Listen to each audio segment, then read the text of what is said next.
Hoje nós vamos falar do PVBI 11, Fundo Imobiliário de Lajes Corporativas, e como sempre, aqui a gente traz os principais indicadores, as principais características na hora de escolher um fundo imobiliário e lá no final aquele diferencial que é a análise gráfica para saber se o atual momento é um bom ponto para fazermos aportes. Então fica comigo que o vídeo está bem legal. Então é isso aí, PVBI 11, Fundo Imobiliário de Lajes Corporativas, e qual seria o seu objetivo? O fundo tem como objetivo a obtenção de renda e ganho de capital através do investimento de no mínimo 2/3 do seu patrimônio líquido diretamente em imóveis, imóveis-alvo, direitos reais sobre imóveis relacionados e ou destinados ao segmento corporativo ou comercial, bem como indiretamente nos imóveis-alvo mediante a aquisição de ações ou cotas de sociedades de propósito específico, cotas de fundos de investimento imobiliário e cotas de fundos de investimentos em participações. Ele teve início de atividades em julho de 2020, é um fundo imobiliário então novo, seu código de negociação é o PVBI 11, as cotas emitidas hoje são de 10 milhões aproximadamente. O seu gestor é a VBI Real Estate Gestão, o seu administrador e escriturador é o BTG Pactual. Ele possui uma taxa de administração de 1% ao ano sobre o patrimônio líquido do fundo, sendo que até agosto de 2022 a cobrança da taxa de gestão está sujeita a uma distribuição de dividendos igual ou maior a 56 centavos por cota por mês. Hoje ele tem um patrimônio líquido de 998 milhões, um valor de mercado de 842 milhões. E qual o valor da sua cota hoje? R$ 91,50 e um preço sobre valor patrimonial de 0,92. Então ele está sendo negociado 8% abaixo do seu valor patrimonial, então está com 8% de desconto. Possui uma boa liquidez média diária de 2,3 milhões sendo negociado todos os dias e um dividend yield de 6,98% nos últimos 12 meses, e ele teve uma desvalorização de 4,5% nos últimos 12 meses e valorizou 7,81% no mês atual. O histórico de distribuição por cotas dos dividendos, então pegando de dezembro de 2020 a novembro de 2021, ficou na casa dos 47 centavos a 59 centavos por cota, e aqui embaixo ficou entre 5,8% a 8% de dividend yield. E aqui a data com e data de pagamento, então normalmente data com fim do mês, próximo ao dia 30, para você ter o direito de receber próximo ali do dia 8 ao dia 10 do mês seguinte. E aqui embaixo, a título de curiosidade, o número de cotistas, a evolução do número de cotistas. Então, em dezembro de 2020 ele tinha 21,3 mil cotistas e atualmente ele tem 55,3 mil cotistas. Está tendo uma evolução aí no número de cotistas nos fundos imobiliários como um todo. Aí a gente está percebendo isso quando tem esses dados aqui, a gente está trazendo porque quero mostrar que os fundos imobiliários estão ganhando adeptos. Os fundos imobiliários aqui no Brasil é novo ainda esse setor de fundos imobiliários, diferentemente dos Estados Unidos lá que estão lá há muitos e muitos anos. Aqui a gente ainda é um embrião, então tem muito para crescer ainda os fundos imobiliários, e a gente escolhendo bons fundos agora, hoje, no atual momento aqui, ainda mais com o mercado descontado desse jeito, a gente vai colher bons frutos lá na frente. Pegando a sua carteira de ativos, hoje ele possui apenas 4 imóveis, o fundo imobiliário ainda é novo, então vamos dar uma detalhada um pouquinho a mais aqui, que dá tempo, né?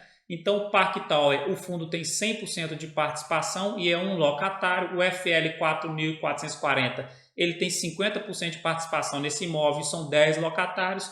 União Faria Lima, 50% de participação. O Torre BJK, 20% de participação com 5 locatários, e aqui um fundo imobiliário que ele investe com 11% de participação que ele tem nesse fundo, e a ABL total seria de 85.165 metros quadrados e a ABL detida pelo fundo seria de 44.552 metros quadrados. A vacância física dele aqui está tranquila, 0,1%, e o prazo médio remanescente em meses seria de 82 meses. A carteira do ativo hoje está 100% hoje concentrada na cidade de São Paulo e a alocação por classe aqui, então 100% dos ativos, ou seja, os 4 ativos são ativos AAA, então são imóveis com padrões mais sofisticados. A alocação por ativo hoje, 48% da porcentagem da receita dele está no Parque Tower, 28% no FL, 6% no União Faria Lima, 15% na Torre B e 2% nesse fundo imobiliário. A alocação por segmento de locatários, então setor de saúde 48%, farmácia 12%, instituição financeira 19%, renda mínima garantida 8%, outros 11% e o outro fundo imobiliário 2%. E a alocação por inquilino, então a Prevent Senior tem 48% da porcentagem dessa receita e os outros demais distribuídos aí de forma mais igualitária. A alocação por indexador, 51% da receita estão atrelados ao IPCA, 40% ao IGPM, 6% no INCC e sem indexador 2%. E aqui a alocação por natureza dos contratos, porcentagem da receita também, 8% na renda mínima garantida, contratos atípicos ele não tem e 92% dos contratos são contratos típicos. E o vencimento dos contratos de locação, 50% dele está para mais de 2030, então são contratos mais de longo prazo. Olhando a sua rentabilidade em comparação com o Ibovespa e com o IFIX, o Ibovespa vence o IFIX nesse prazo que ele está sendo negociado e ele está praticamente numa lateralização, tá bom? Pegando o seu gráfico semanal agora, ele está nessa lateralização, tem essa resistência aqui que ele toca e não consegue romper. Quando ele romper essa resistência, provavelmente ele vai entrar numa tendência de alta, porque ele está respeitando ela muito bem.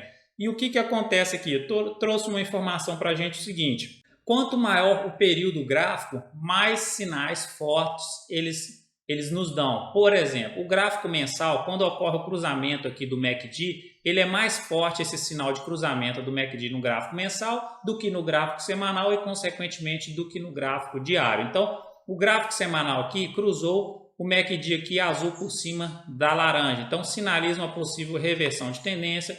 Fechou o candle aqui acima da média móvel de 17 períodos e ele está tentando ir lá em cima romper essa resistência, tá bom? E o índice de força relativa aqui está mostrando que a força compradora está mais forte do que a força vendedora no atual momento. E aí o gráfico semanal ele tem esse sinal mais forte, mas normalmente a entrada no ativo é mais tardia. Por quê? A entrada normalmente eu faria nos R$ 89,00, que seria nesse fechamento dessa barra aqui. Fechou acima da média móvel de 17 e o cruzamento aqui do MACD. Agora olha no gráfico diário. Já o gráfico diário, os sinais são mais fracos, tá? Então ocorrem mais sinais fracos e sinais falsos. E aí o cruzamento do MACD no gráfico diário, ele nos deu o sinal de entrada antes. E o que acontece? Primeiro ocorreu o cruzamento no MACD. Segundo, a força compradora ficou mais forte do que a força vendedora. Terceiro, ele fechou esse dia aqui acima da média móvel de 17 períodos e depois veio o indicador tardio, que seria o cruzamento das médias móveis, e aí sim sinalizou esse iniciozinho de tendência aqui no curto prazo, tá? Tendência de alta. E aí, olha só, eu teria dado entrada aqui no gráfico diário em R$ 84,00 contra os R$ 89,00 do gráfico semanal. Então, eu gosto de fazer o seguinte, eu vou lá e olho um gráfico de período maior e falo, opa, pode ser que esteja acontecendo uma reversão de tendência aqui, vou acompanhar mais de perto. E aí acompanhar mais de perto significa olhar os gráficos de períodos mais curtos. Aí eu venho no gráfico diário e vejo, quando ocorreu esse cruzamento do MACD, eu já daria uma entrada. Então eu entraria R$ 5,00 mais barato ali, mais em conta no ativo e depois voltava para o gráfico semanal para acompanhar ele mais no médio prazo e segurar o ativo o quanto for possível aí, melhor ainda se segurar para o longo prazo, tá bom? Então, resumindo, o fundo imobiliário PVBI11 é um fundo imobiliário novo no mercado, poucos dados ainda para a gente poder estudar. A sua carteira ainda tem 4 ativos, poucos ativos ainda, então não tem uma diversificação dentro da sua carteira. Tem que dar um prazo maior para o fundo aí fazer novas subscrições, arrecadar mais dinheiro para poder comprar mais ativos. O seu dividend yield está ali naquela casa dos 6% mais ou menos. As lajes corporativas estão nesse patamar porque teve essa queda de março de 2020, a pandemia veio, colocou as pessoas trabalhando em home office e aí esse setor de lajes corporativas sofreu bastante, tá bom? A tendência é mais para frente, quem sabe recuperar. Então, para mim, como ele é um fundo muito novo assim, para mim, nos meus filtros, agora eu não colocaria ele, porque eu prefiro colocar fundos que já passaram pelo filtro do tempo, que já mostraram mais resultados positivos no longo prazo. Então é isso, se você tiver gostado desse vídeo, já te peço uma curtida, já se inscreva aqui no canal e ative esse sininho de notificações, que aí você recebe todo o conteúdo. Espero ter te ajudado, tirado algumas dúvidas aqui nesse vídeo. Fique com Deus, até o próximo vídeo e tchau!